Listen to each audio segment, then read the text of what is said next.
خلا کا مطلب ہے عورت کا شوہر سے علیحدگی کا حق۔ سورۃ بقرہ آیت نمبر 229 میں اللہ تعالیٰ فرماتے ہیں طلاق 2 بار تک ہے، پھر بھلائی کے ساتھ روک لینا یا اچھے طریقے سے چھوڑ دینا ہے، اور تمہارے لیے جائز نہیں کہ تم نے جو کچھ عورتوں کو دیا ہو اس میں سے کچھ واپس لو، مگر اس صورت میں کہ دونوں کو اندیشہ ہو کہ وہ اللہ کی حدود قائم نہ رکھ سکیں گے۔ تو اگر تمہیں خوف ہو کہ میاں بیوی اللہ کی حدود کو قائم نہ رکھ سکیں گے تو ان پر اس مالی معاوضے میں کچھ گناہ نہیں جو عورت بدلے میں دے کر چھٹکارا حاصل کر لے۔ یہ اللہ کی حدیں ہیں، ان سے آگے نہ بڑھو، اور جو اللہ کی حدود سے آگے بڑھے وہی ظالم ہے۔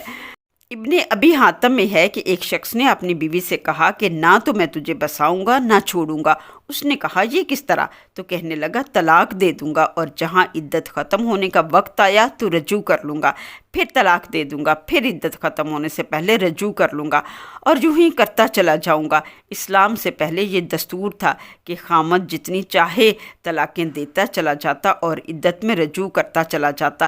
اس سے عورتوں کی جان غضب میں رہتی، اس طرح عورتوں کو تنگ کرتے تھے، تو اسلام نے اس کی حد بندی کر دی کہ رجوع 2 طلاق تک ہی ہو سکتا ہے، تیسری طلاق کے بعد رجوع کا حق ختم ہو جائے گا، اور عورت کو بھی یہ حق دیا کہ وہ اپنا حق مہر چھوڑ کر خلا لے سکتی ہے۔ یہ بھی مردوں پر حرام ہے کہ وہ عورتوں کو اتنا تنگ کریں کہ عورتیں اپنا حق مہر چھوڑ کر طلاق پر آمادگی ظاہر کریں۔ سورۃ النساء میں یہ وضاحت کر دی گئی ہے کہ جب نا اتفاقی بڑھ جائے، عورت اس سے خوش نہ ہو اور اس کے حق کو بجا نہ لاتی ہو، تو ایسی صورت میں وہ کچھ دے لے کر یعنی حق مہر چھوڑ کر اپنے خامد سے طلاق حاصل کر سکتی ہے، تو اسے عورت کے دینے میں اور اسے مرد کے لینے میں کچھ گناہ نہیں ہے۔ بلا وجہ خلا طلب کرنے پر عورت سخت گنہگار ہے۔ ترمذی شریف میں ہے کہ جو عورت اپنے خامد سے بے سبب طلاق طلب کرے اس پر جنت کی خوشبو حرام ہے۔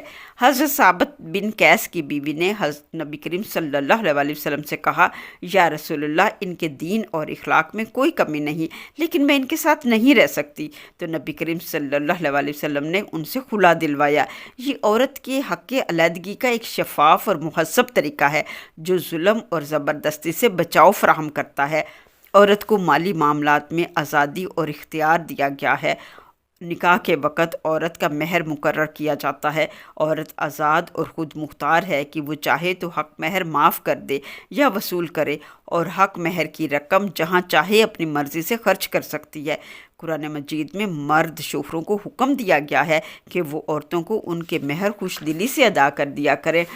بطور ماں عورت کا بہت اعلیٰ مرتبہ ہے۔ ایک شخص نے رسول اللہ صلی اللہ علیہ وسلم سے پوچھا یا رسول اللہ، میرے حسن سلوک کا سب سے زیادہ حقدار کون ہے؟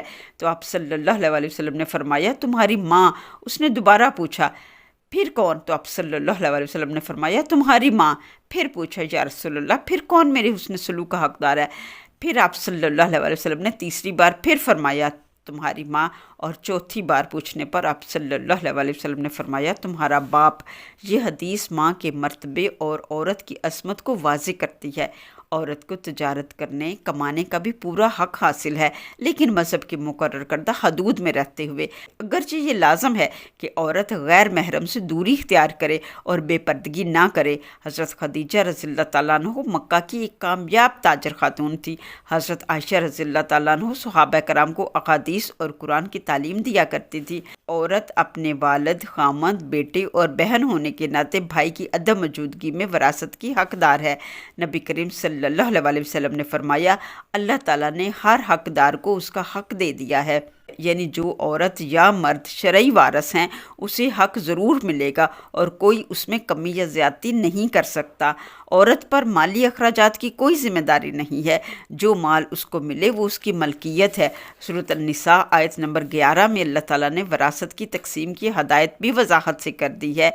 فرمان الہی ہے اللہ تمہیں تمہاری اولاد کے بارے میں حکم دیتا ہے، بیٹے کا حصہ 2 بیٹیوں کے برابر ہے، ایسے ہی بیوی اور بہن کا بھی حق کتنا ملے گا اس کی بھی وضاحت قرآن میں موجود ہے۔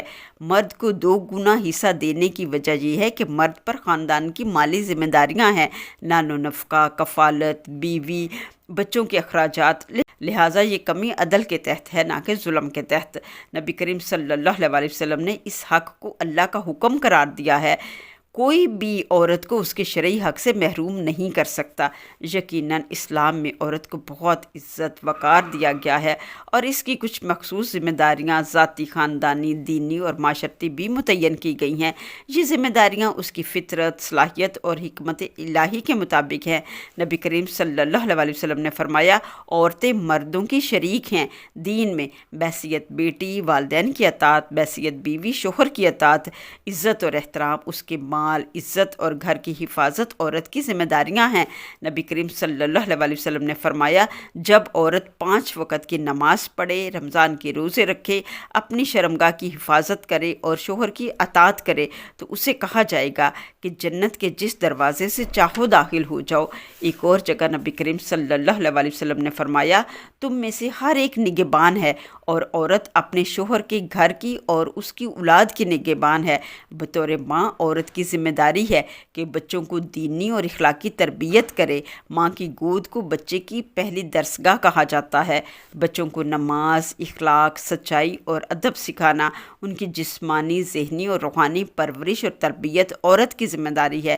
گھر کے ماحول کو صاف، پرسکون اور خوشگوار بنانا، معاشرتی طور پر خاندان کو جوڑنا، خاندان کے افراد میں محبت، ہم آہنگی پیدا کرنا، مہمان نوازی کرنا، حسن سلوک اور اثار کا مظاہرہ کرنا، شرعی پردہ اختیار کرنا، خودداری، پاک دامنی اور حیا کو اپنانا، یہ عورت کی ذمہ داریاں ہیں۔ مردوں سے اختلاط سے پرہیز کرنا اور نیت درست رکھنا، معاشرے میں خیر کا ذریعہ بننا اور فتنے کا ذریعہ نہیں بننا، فتنے کو ختم کرنا، یہ عورت کی ذمہ داری ہے۔ اللہ تعالیٰ نے سورۃ النور آیت نمبر 31 میں فرمایا ہے، اور کہہ دو مومن عورتوں سے کہ اپنی نظریں نیچی رکھیں اور اپنی شرمگاہوں کی حفاظت کریں۔ اگر آج کی عورت اپنے فرائض اور مرد عورت کے حقوق، عزت اور مقام کے مرتبے کو جان جائے تو معاشرے کو ایک مثالی معاشرہ بنایا جا سکتا ہے۔ آئیے مل کر ایک ایسا معاشرہ بنائیں جہاں ہر لڑکی کو اس کے حقوق بھی دیے جائیں اور وہ اپنے فرائض کو بھی بخوبی انجام دے۔ اگر ویڈیو پسند آئی ہو تو لائک، شیئر اور سبسکرائب ضرور کریں تاکہ علم کا یہ پیغام دوسرے لوگوں تک پہنچ سکے۔ جزاک اللہ۔